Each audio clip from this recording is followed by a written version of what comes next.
Hamlin watched the sleeping men shiver in the stampede. With shattered windows, the November frost and night covered every surface. The smell of burnt furniture was the only thing the frigid wind left behind, and the whistle. As soon as Beau Basham finally shut his eyes and slumped, Hamlin threw his hood up and snuck away. He couldn't walk through the observation car without Doc or Josh noticing, so he opened the carriage door and crept along the graffiti-covered wall outside. Jets, it read everywhere. Those punks weren't even the toughest gang in their borough, let alone the Multiverse. But the Multiverse would know. And they would know exactly what Hamlin saw now through the train window. Josh of Allentown's right arm bled through bandages. The realm with the most dignity on this side of the Multiverse was vulnerable. Liability. Only the Academy and the berserkers of the Viking Age were stronger, swallowing up the failed states on their half of the Multiverse. But that still gave them dignity, and it gave them strength.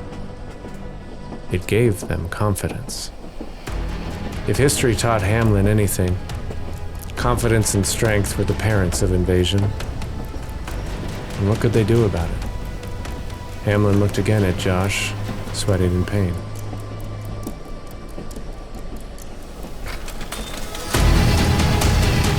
In the Eastern Territory, far outside New Fort York, Hamlin threw a bike off the side of the caboose. It crashed and flipped and shook. Hamlin dove next.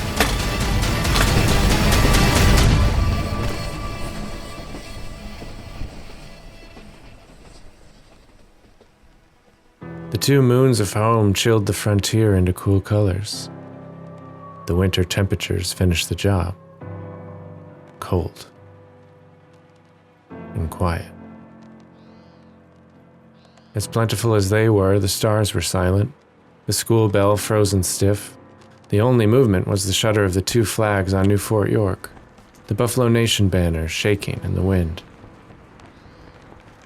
On the scale of the Multiverse, a chessboard had been set. Rows of rooks, knights, cyborgs, and forts. But Buffalo was missing her queen piece. The first snow of the season fell, cold and quiet. Winter was here.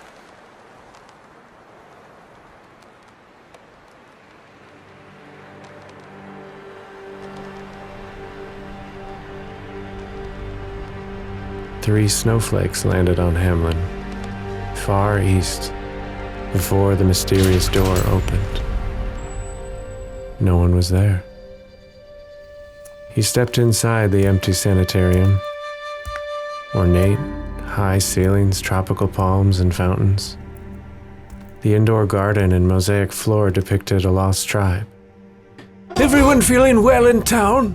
asked a man called Wellington, scaring Hamlin half to death. "Yes, I know why you have come," interrupted another voice. "I will take it from here, Wellington." Out of the shadows, a gentleman adventurer emerged. The first man to settle near High Falls Spring. "Call me George," said the Eastern man. Underneath the massive mounted head of an imperial Bengal elephant, he shook Hamlin's hand. "I know why you have come." The sensei led Hamlin past other taxidermy specimens, massive photographs, and copies of important documents. They walked through the dark hallways, past organ pipes, and into the billiard room where the 2 figures sat in wheelchairs. Symmetrical mirrors. "J.B.L. Boya, Esquire, and the Honorable Mr. Hyde," said the sensei, excusing himself. Hamlin removed his hood and approached his 2 heroes, both pale with consumption. They were the closest likeness to vampires Hamlin had ever seen. Hoyer coughed blood into his handkerchief. Hamlin avoided their eyes, ashamed or in deference. In this age, As well as most, consumption patients are quietly avoided by society and guests. I've gotten you something. It's for you, said Hamlin, setting a briefcase on the pool table, scratching it. Poyer didn't have the heart nor voice to speak. Hyde, the gunslinger, the Josh of the defense, could hardly move. It's for you, Hamlin repeated. The clerk lifted out a small bottle and syringe from a 1960s New York City hospital. Mr. Hyde managed a weak smile and closed his eyes in utter relief. 2 fast tears fell down his cheeks. Someone on the outside hadn't forgotten him. When Hamlin glanced up at his frail mentors, his heart melted. J.B.L. Poyer, Esquire, unable to speak, made his hands into Hamlin's heart-shaped symbol of love. Hamlin returned it, a heart in his hands, and he looked at both dying lawyers in the eye and held it. He prayed that this cure could deliver them to safety. This penicillin.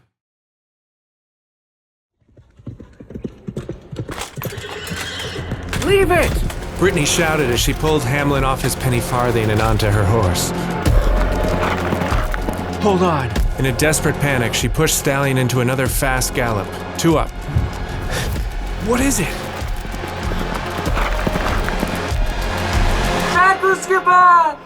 Shouted Brittany, bursting into the snowy Allentown at dawn. Dragon ship! In the Niagara!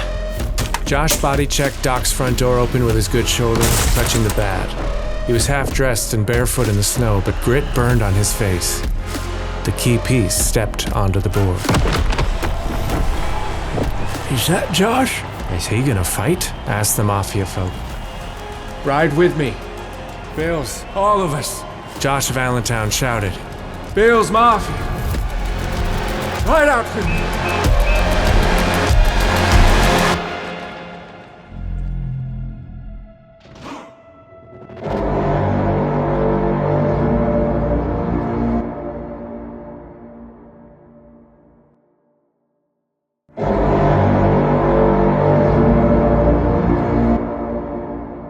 A deadly Viking yeller horn sounded in the deep, outside the forest. This was no musical show. This was no con man trick. This was not a gunslinger duel for 2.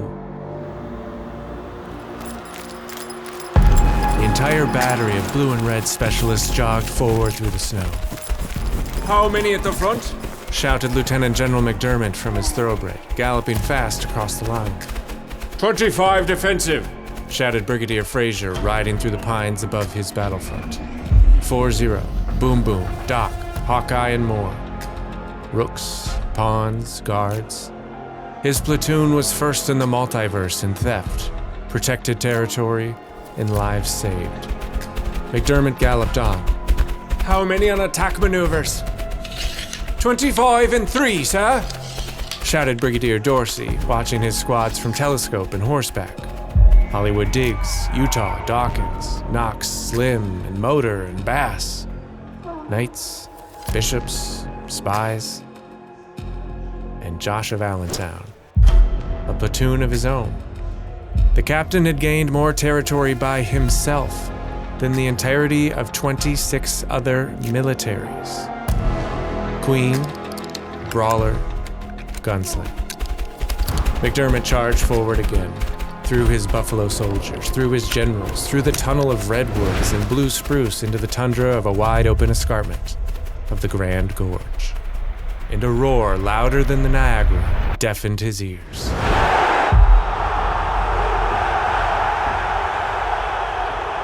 He saw an epic expanse of blue and red and white soldiers en masse, patches of brave warriors, formations of men quilting the snow like hardy crops, blooming where they were planted. A full corps, reported General Bean from the command post. 35,000 Mafiafolk heard the call.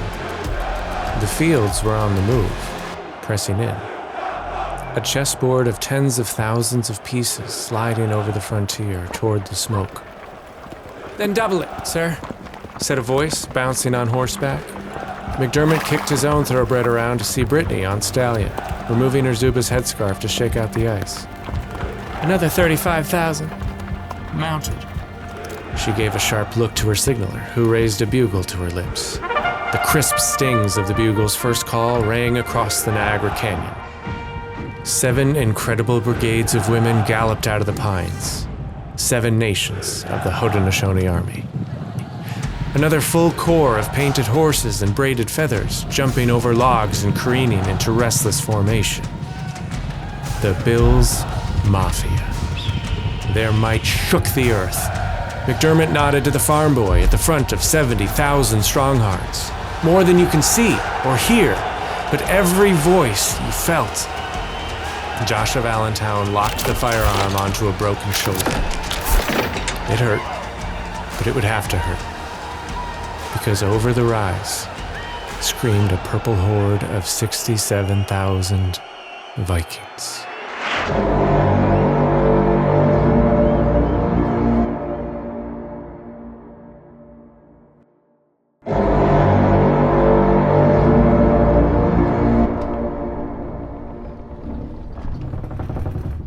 An armada of dragon ships crowded Niagara Canyon.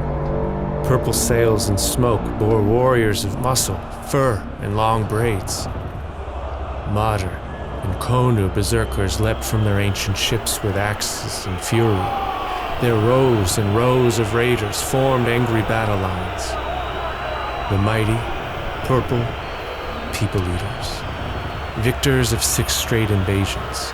Unquestionably the true kings of the North. A skull giant beat his war drum twice. Screamed the horde, smashing weapons to shields. The giant pummeled the drum twice again. It shook like artillery, it clapped like rock. Josh looked around for commands, angry. What? Are we gonna let them do this? Hollywood Diggs looked up to the clouds above, ice castles of the heavens. He closed his eyes. Snow fell on his skin.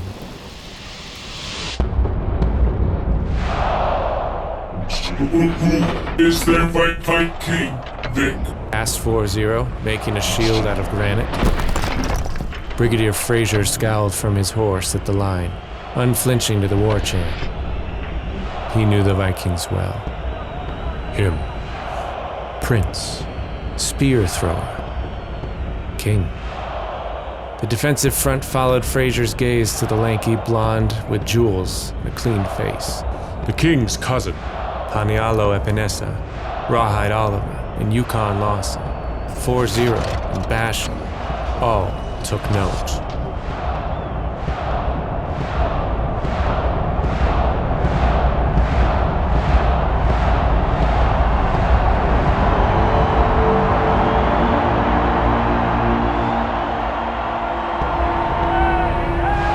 Shouted Josh of Allentown, alone at the invading armada.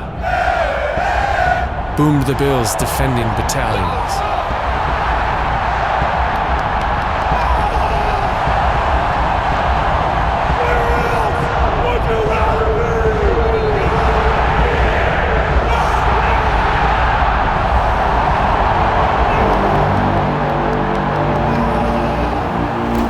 Viva los Bills! Shouted Josh, charging forward.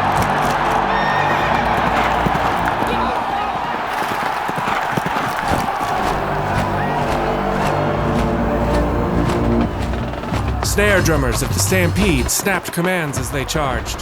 The Vikings and their axe blades ran opposite. Bugles fired cavalry charges. War horns instructed weaponry.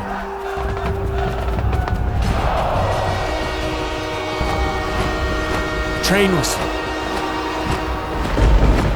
Thunder.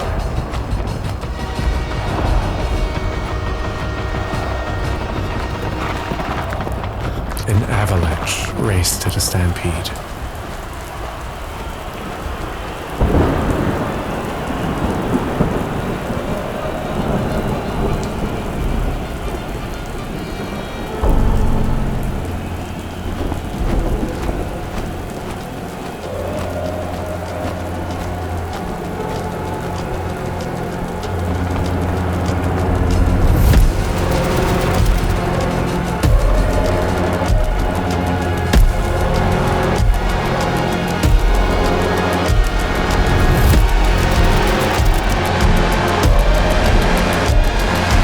This battle of music became a battle of blood as the fastest runners shot past one another into no man's land.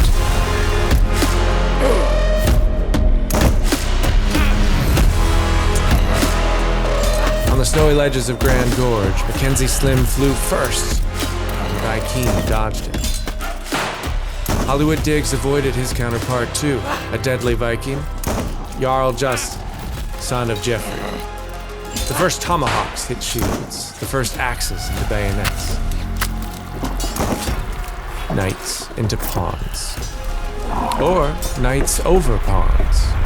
Jarl Justice leapt above dozens of units wielding a hammer, allegedly magic, and destroyed Bucktail Jackson's gun battery. For Jackson, it felt less like magic, and more like first blood. He spit and marked the prince with the hammer, because for every knight, there was a bishop. Motor and the Bills barreled at the defensive line diagonally and fought beside his wolf called Duke. They bit and clawed out a hole as deep as the Viking supply lines before the front could even reform behind them. By that point, the waves of the masses were imminent. Josh led them screaming with his firearm flexed. He punched through a shield and cracked a horned helmet. He threw a Viking by the braid into a Valkyrie. Without slowing, Josh hurtled through the collapsing crush of bodies and collided into the secondary line.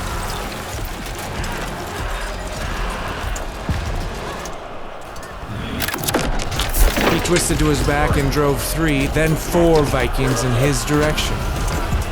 Several steps later, Josh threw them to the ice in the king's cousin's lap. 4 pawns and a king. Check. The cousin laughed and walked away. Staying upright on the field was his goal. A king's goal is to stand last. The queen's goal was to rule the board and change the game. Josh called, "Motor! On me!" They battled 11 Vikings and 1 Skull Giant.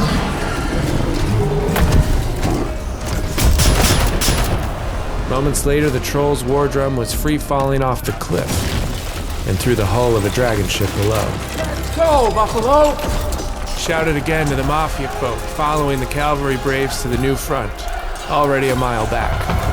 For an entire day and night, the Battle of Niagara Canyon pitted pawns into pawns, rooks into heroes, and Buffalo natives into Norse Vikings.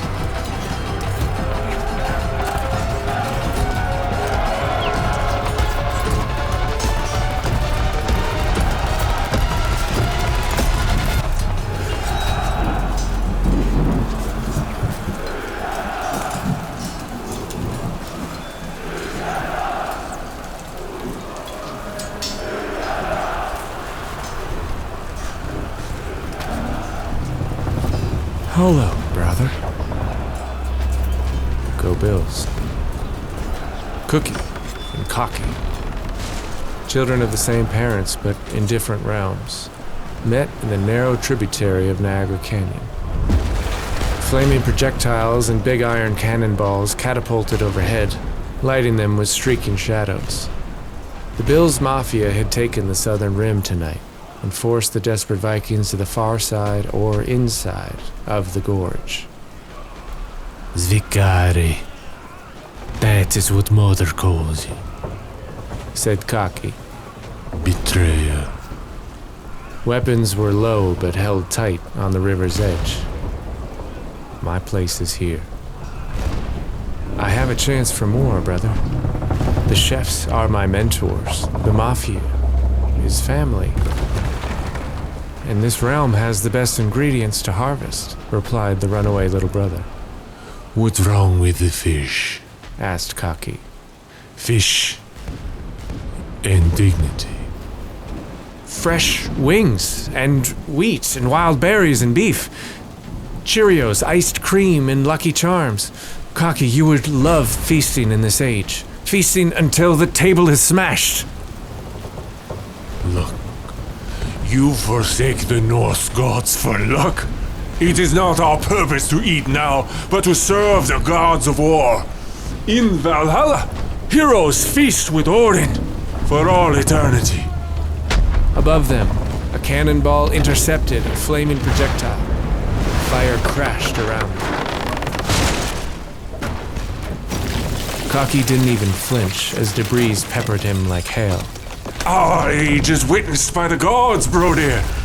Then Cocky whispered, Vikings are born with miracles in our blood. "Except for me," said Cookie, on a different path. The only way to know is to return early. Return to the battle with me, as Thor and Loki. The longship behind Cocky grew orange and bright. It burned on the river. Cocky's horned helmet and dreadlocks silhouetted like a black hole to Helheim. There is nothing here but death and dishonor, brother, said Cocky. I will tolerate words with a mortal, but I grow sick of speaking to fools. I am Viking. I hail from the line of Adrian, son of Peter. Cocky blew his war horn in front of the hot flames and waded into the river to soak his furs.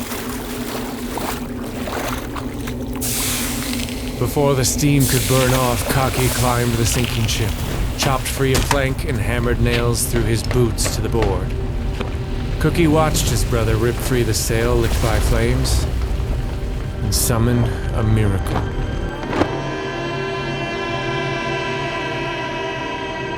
By first light, Bucktail Jackson avenged his first blood. He stole the Jarl's hammer with some tireless help from Josh, Utah, and Yukon Lawson. Big Iron bombarded every catapult of the Northern Rim. By late afternoon, mounted cavalry forced the Vikings off any remaining high ground. 27 score of dignity had already been recovered downriver. Check. McDermott could sue for peace. The Battle of Niagara Canyon was over. The Buffalo Nation had won. They just needed to formalize it. When suddenly a purple sail flew out of the mouth of the gorge. A parachute kite on an updraft. It twisted in the clouds, watched by all, and landed far behind the Mafia's forward blitz. How did he do that? Asked General Bean, opening a telescope. Cocky crashed and rolled before kicking the snowy board on his feet out and letting the mainsail in his fists catch the wind. Send Hyde and Poit, began Fraser automatically. Is Blizzard dancing? All wounded, said McDermott. Hawkeye, Brittany, and cavalry support, he ordered, kicking his horse into gallop for Allentown. Drummers and bugles relayed the orders. Miles behind, the Buffalo soldiers finished off their opponents and turned to the echoes above the melee. Miles ahead, the fearsome Viking sailed the wide-open sea of snow alone.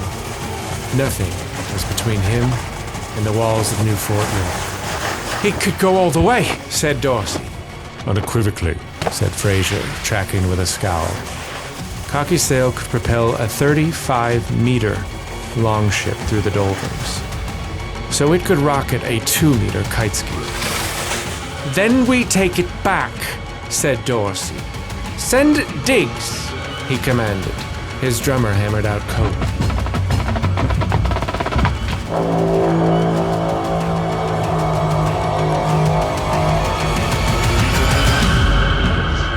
Cocky touched down on the copper roof of New Fort York and loosened half his sail to halt his flight.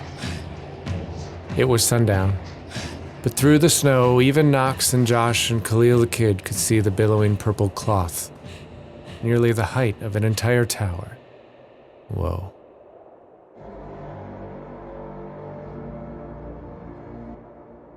Came the faint yaller horn. How did he get behind us? Someone asked. How much dignity can one man take? There was some debate among Mafiafolk if it was 6 or 7 or 8. I don't think it mattered, said Hawkeye, seeing the first flicker of orange. It's a statement of morale, confidence, and strength. Soon they could all see the flag of the Buffalo Nation, consumed in bright flame. The Battle of Allentown had begun.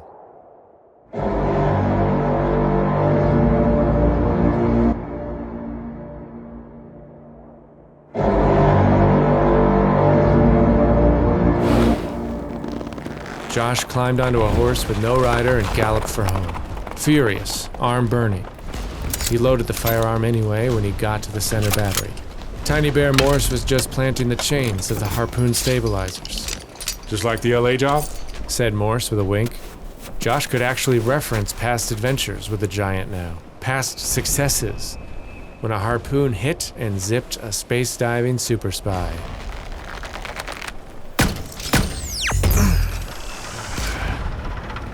The first two missed Diggs completely. Josh grimaced as the gun on his arm smoked. This piece of junk was going to start on fire again. Wait, Shouted Morse before snapping the trigger free. we only have 3 harpoons. How many was that? Morse saw the wild look in Josh's eyes when he's on a higher plane, when he's in Kansas winters. That's 2 already? Diggs cursed to himself. He needed help. Perhaps more than even this gunslinger could give. He'd had this problem before, easy to remember tonight. Josh was missing today, and hurting, but not quitting. Oh, it's high, Diggs said immediately. The harpoon arced deep toward the tower, really high. Perhaps Diggs needed more help than this gunslinger could give. He said it. He yelled it. I am Viking! Blood of Randy. House of Moss. Diggs flew higher, stretched farther. Lightning struck from the clouds of ice castles in the heavens. Through his Viking blood. The last harpoon snapped into his right hand and launched him into the sky, where no one could see him except the gods. Purple lightning lit up the clouds. Diggs pinned the harpoon into the fortress tower, hands cracking with purple electricity. The thunderclap knocked Josh and Morse to the snow. Thunder in a snowstorm. Does this here mean every time I hear thunder snow, it be Diggs calling on his grannies? Asked Bear Morse. The glowing Diggs looked at his sparking hands.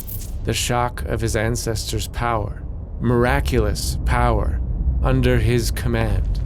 He touched the purple flag waving over his home. The skull banner electrified and incinerated in flame. Davis sat down and crossed his arms. Don't you dare ask me to do that. No way. I'll climb the tower, I'll take the stairs, I'll even burn up the enemy flag for you. But I won't do that. I'm from Utah. Barrymore. Yeah, Josh? Reload the harpoon. What? Silos are safe. We have the fort. And your arm is smoking, added Gardner Dawkins, arriving with McDermott. The kite skier, Cookie's brother. He's escaping right there with our dignity on his back. Right there, see him? Josh pointed in between the Main Street buildings. Cocky sailed behind. Reload! Reload! Morse protested, giving eyes to the general that Josh was in go mode. Gunslinger, the harpoon's only designed for 3 shots at a time. Without moving the chains, a 4th would be Josh Clapp. Gotta go! Gotta go! No, said McDermott. Big irons in the fortress. He can break the sled. It will destroy half the dignity. We have enough, said McDermott. But I can get it all. It's ours. He's point blank, said Josh. Tag the bag, reel it in, and use it to build a saloon. Or an escuela. Or a whole stable. Gunslinger, said Dawkins, touching the smoking firearm. The Mafiafolk donation was a gift. You don't owe us anything. Josh pushed Morse away and reloaded the harpoon himself. To his credit, nobody pushed back. Nobody stopped him. Set! Fire! Tiny Bear Morse snapped the harpoon primer free. Josh had a live weapon, boiling with pressure. "Watch the riders," said Dawkins, sprinting out to fight. The fastest Viking horses rode in now from the snowy night. With half the Bill specialists so close to the fort, Valkyries were breaking through the weakened canyon front line of pawns. "I see them," said Josh, pushing the big gun with his firearm attached to the mechanism. Just waiting for an opening between the spire. There are more! "I see them!"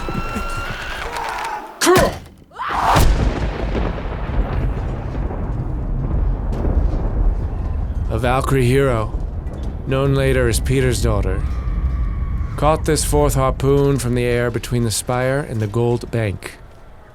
She fought off Mackenzie Slim's speed, hid in the shadows, and took it mid-flight.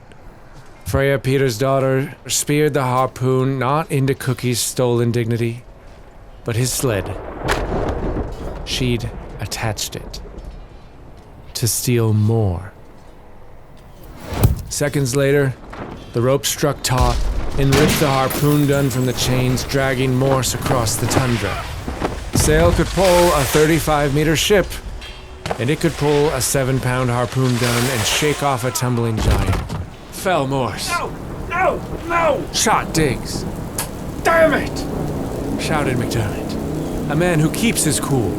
He was furious at himself, and for a flash, at his gunslinger.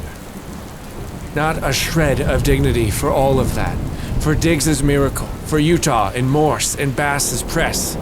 Was it the Lieutenant General or the Queen who controlled the board? Josh! No! Whose actions changed the game? The gunslinger was gone, sprinting through the snow on foot, running in the wake of a galloping Valkyrie. If the pawns couldn't catch her, if the king couldn't move, she was his responsibility. That wasn't exactly right. She was his fault. Josh smashed through a Viking defender. "What is the worth of a harpoon launcher?" shouted Brigadier Dorsey in the fallout.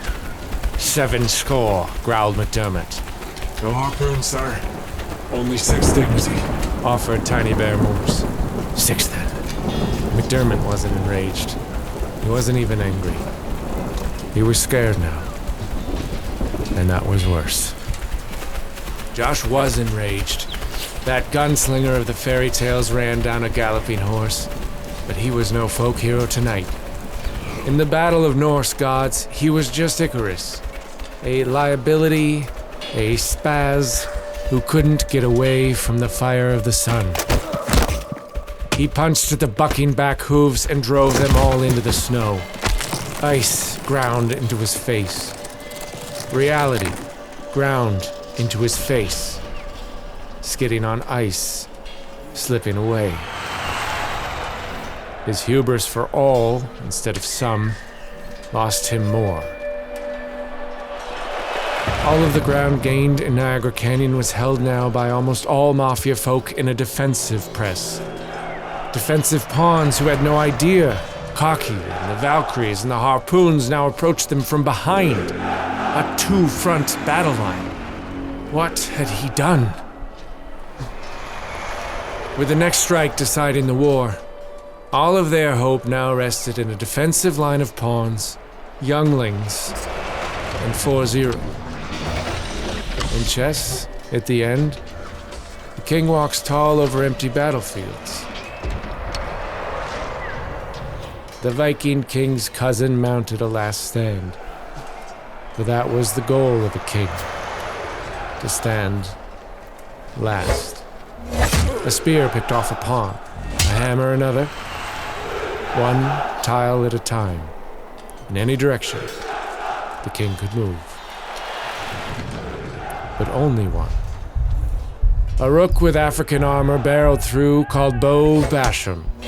He overwhelmed the king's guard and threw down the cousin. Check. The Viking, bleeding from his teeth, moved, stumbled over only once to the last tile he could. The corner. A a cyborg with robotic armor and granite shields, fought his way through a berserker and pinned the cousin down again. It was brutal. It was the endgame. Checkmate. Shouted 4-0. Bill's Mafia had one.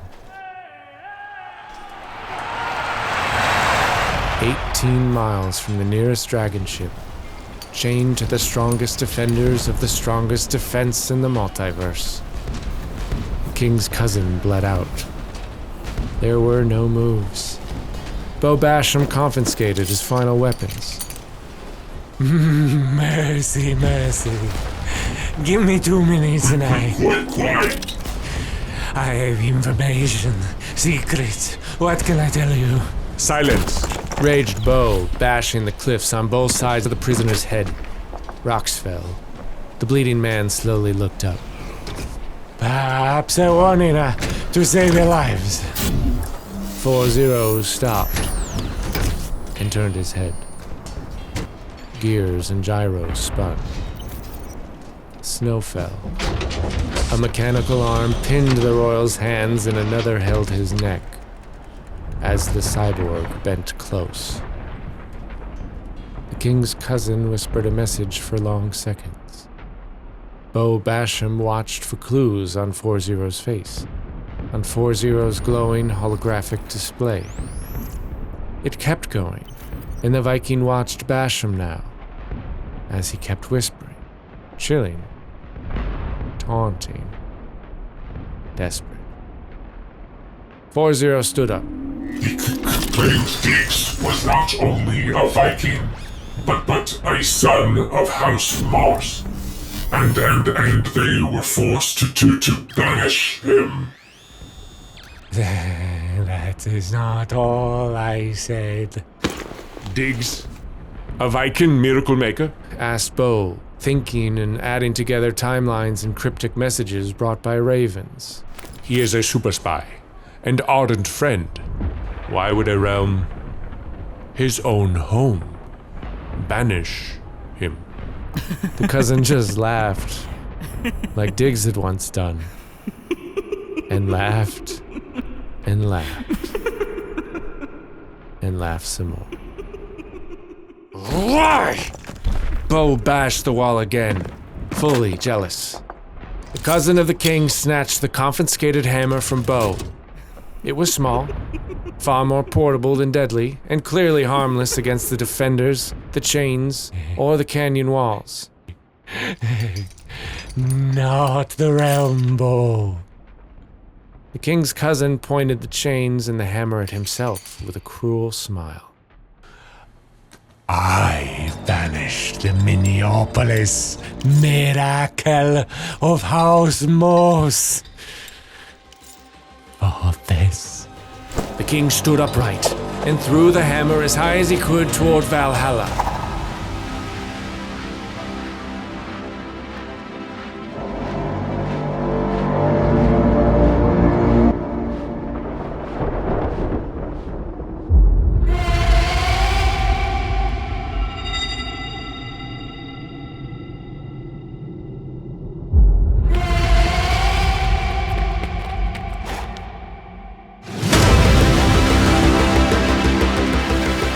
It is said somewhere in the darkness of ice and defeat, a young Jarl ran, leapt, and flew through the heavens, hijacking Mafiafolk captors and freezing lightning in his hands.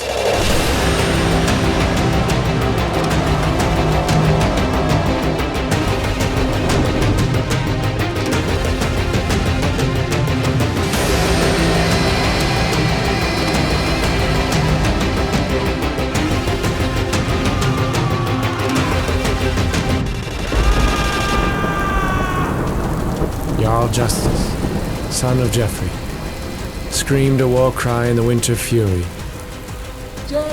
Viking, leave no things on the blood of Chris, house of Cart.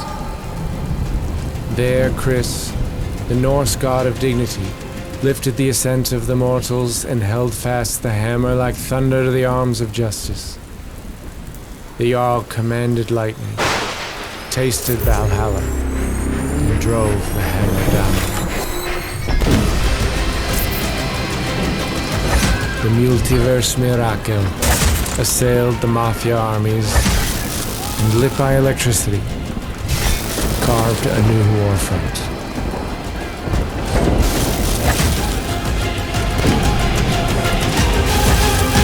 Check.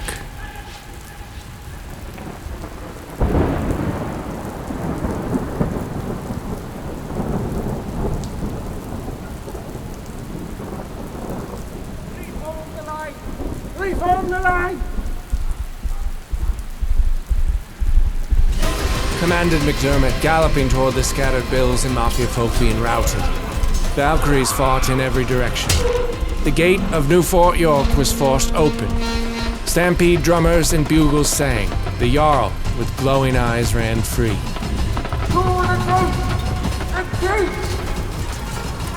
Men and women were miles away, sprinting in from all sides, giving up on missions and hand-to-hand battle to muster. It was difficult to hear. Vikings gained ground. But a train whistle blew. Motor sounded the stampede horn. Shattered and immobile, it could still rally troops. The whistle didn't care what color graffiti marked her. Blue and red leathers, feathers, and muscle crammed into the open gate as Vikings assaulted. Cookie, Utah, and Josh with one good arm on the wall hacking down siege ladders. Shut the gate! Shouted Bigfoot Phillips. It's jammed! Totally stuck! Shouted Dawkins. Miraculous lightning had sabotaged him. I'm working on it. Shouted Morse with a pry bar. How long do you need? Asked 4-0, kite sailing in with his prisoner and Bobek. 60 seconds! 4-0 and Basham smashed the line on the doorstep. Silos wide open and exposed. The next strike won. Or the best defensive front might slam the gate shut. Medieval warfare. So often oppressive bodies crushing a wall. Drums and war horns. Shields, tomahawks. Jarl Justice gained speed behind the line. He leapt like a god, vaulting over, easily into the gate. Check. Hamlin and the younglings anticipated and ran over the backs of the heavies to strike him in mid-air. Check. Thunder cracked. They pulled the living prophet into the scrum, short of the gate and draining of power. Almost have it! Shouted Morse, prying inside the walls of Gabriel's gate with Dawkins and Knox. Left! Jam! Look out! Shouted Cookie.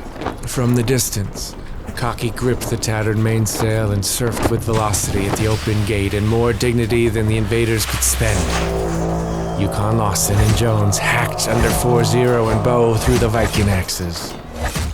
Cocky cut an edge to dodge, and at that speed, the sail broke out of his hands. He rolled into the wall, and their last chance. Check. Got it! Got it! Shouted Morse and Knox off the side wall.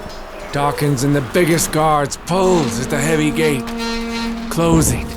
Closing. In the melee, the handcuffed king's cousin tripped and slithered his way back to the Viking line.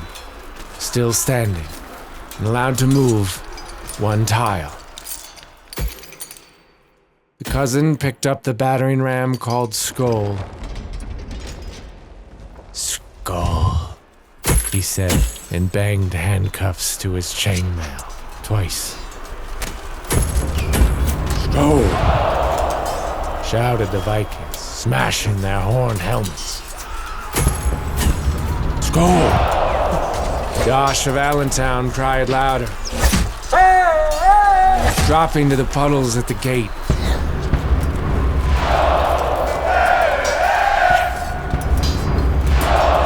The king's cousin charged forward and the Vikings surged with a heavy ram. Closing. Closing. Jarl, Cocky, Valkyries, Skoll giants added to the ram. Bigfoot Rawhide. Uke. 4-0. Boom, boom. Through. Back. The battering ram crashed off their bodies and collapsed on the threshold. The Buffalo Bills slammed the door. And the king fell. Checkmate.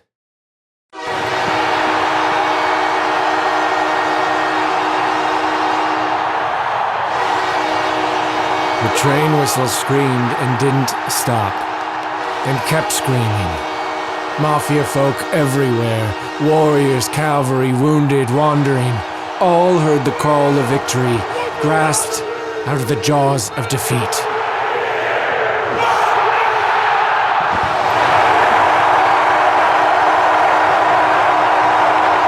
Their hardest foes yet, the heaviest blows, the wildest maneuvers, and gods on both sides. Josh marveled at the power of the full army. All specialists, all the garrisons of home. A burning arm could be enough. His hubris mistakes can be erased. McDermott's trust in him could be restored. Morse ran over and lifted him into a bear hug. Put her there, gunslinger. Best one yet. No, credit to you. Went from pry-in to lock-in in less than a minute, said Josh. I know the heavies appreciate that. Talking proud there, boy. Talking proud, said Morse, clapping him on the good shoulder. But just prying and closing. You locked it. You locked it, Morse. Morse, you locked the gate, screamed Josh. No, you were standing right there. You locked it off.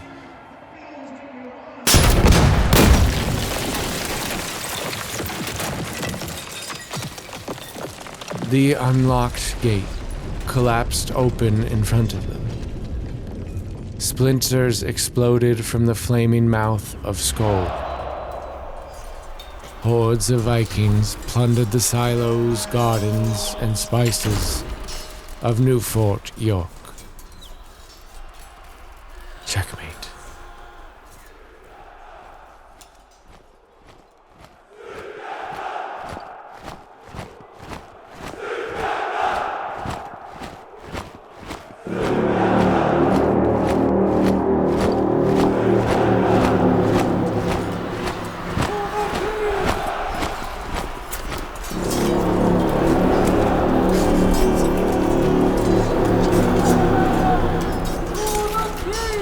Shouted McDermott for the first time.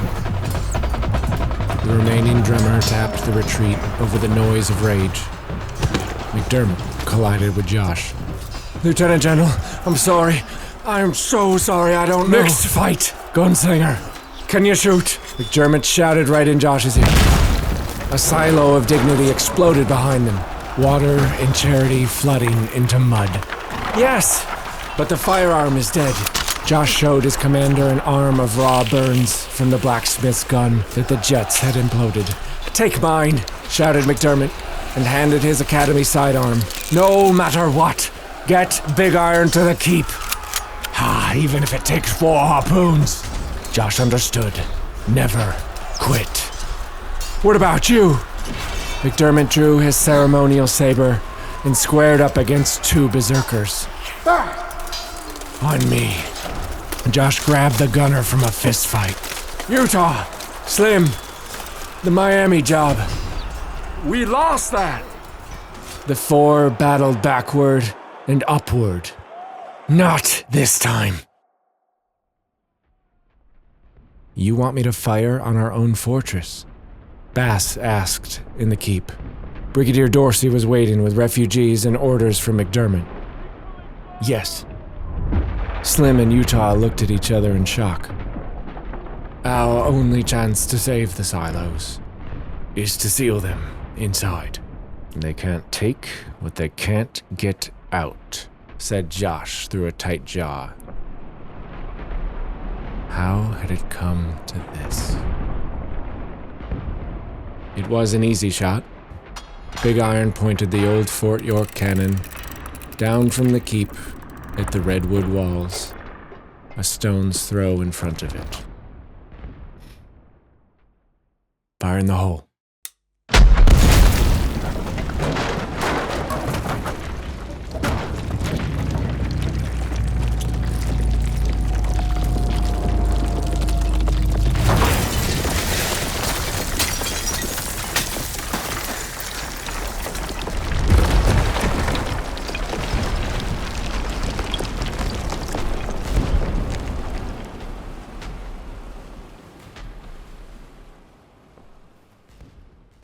Stalemate. It was late on the 5th day of battle before it was presumed from the outside that the Vikings and the cousin of the king came to terms with reality. Josh and the Mafia had escaped from the fortress through tunnels and trapdoors, locking them and double-checking the locks on their way out. The Vikings were unengaged inside, but had no easy way to haul dignity. The Buffalo Nation was regrouped on the outside, but had no easy way to rout out the invaders without sacrificing their own stores of dignity. Hungry and cold, soldiers watched. Bleeding men in soaked boots stood still. Restless women trotted the perimeters and stitched their horses. Dark thoughts filled Josh's mind as he waited. Doc hit his arm, discouraged. No more shooting. Don't matter if it's a harpoon, gun, or the firearm. Fire, said Hawkeye, low and solemn, quiet even. He saw it first. It was dark now, and the Vikings made their move. No dignity for them, no dignity for anyone. The way of the skull was no quarter. Hey, fire there. Fire, guys! The fort's on fire! Wake the generals, we got fire on 3 sides. Josh didn't wait. The enemies brought fire, and the fire brought pain. He grabbed his varmint rifle in his left hand and ran. Josh ran into a column of Vikings blitzing out with full pockets and dignity sacks. Boom Boom and Rawhide and Yukon were right behind him to tidy up. They tried to pull Josh down by the rifle. A hammer struck his ankle. Josh ran on. He lowered his shoulder into a wolf who bit and pulled him down. His arm burned. His fortress burned. Josh got up and ran on. What have I done? Josh could feel the heat of New Fort York. He was as close as he was with Taylor, the first time he saw its mighty peak towers, now bright with flame. Josh ran inside the fiery fortress he had defended hours before. The fortress where he ran soaking wet along water pipes, where he met Mr. Rogers and Mayor Del Reed and Gabriel's delicious wings. All of it burning. Josh ran into a skull giant, kicking him back, before landing in hot mud. Freya, Peter's daughter, and other Vikings descended on him. Jarl Justice and cocky as seemed, these horned silhouettes to Helheim. They stole his childhood rifle, his boots, his poncho, keepsakes of the Savior, Threl Sara. This was a trap, to pick him clean, knock him down. As the flames raged out of control on the wooden palisades, the keep collapsed.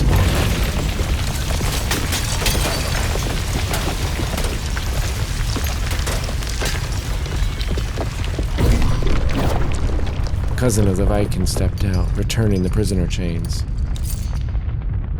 He stood over Josh of Allentown, the king's goal.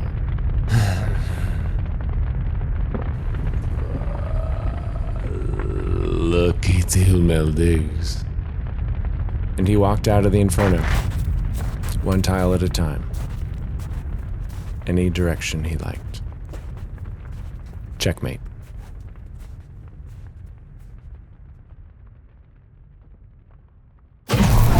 Near midnight, an unexpected explosion blasted from the inferno. Josh, alone on the water tower, draining it, set down the pump and walked toward the roaring flames. He walked the main street of Allentown. A midnight sun had fallen to the earth and burned at the end of their street. Josh's heart burning with tension. Someone was in there, he muttered. Women and men of the fire brigade, true heroes of the Mafiafolk, began to shout independently about what some shell-shocked boy already knew. Someone was in there, voices said. Strong hearts, count off? Yes, sir. Engine 1 here. And nothing.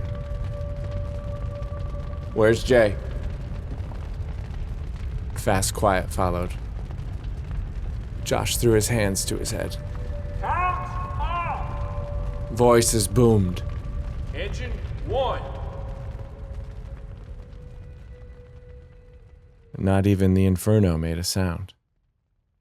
How could it match the intensity of prayers? 70,000 snowflakes fell cold and quiet. Taps played from the war-torn bugle. The school bell tolled. The flag of the Buffalo Nation covered the casket. Josh carried a corner. He helped carry a brother, a son, a husband, and a father. A strong heart. Taps played. And Josh kept walking.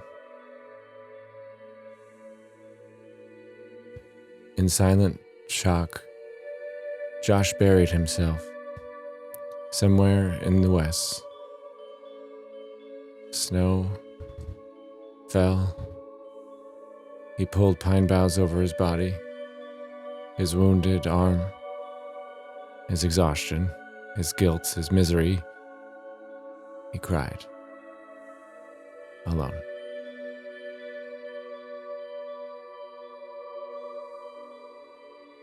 Snow fell.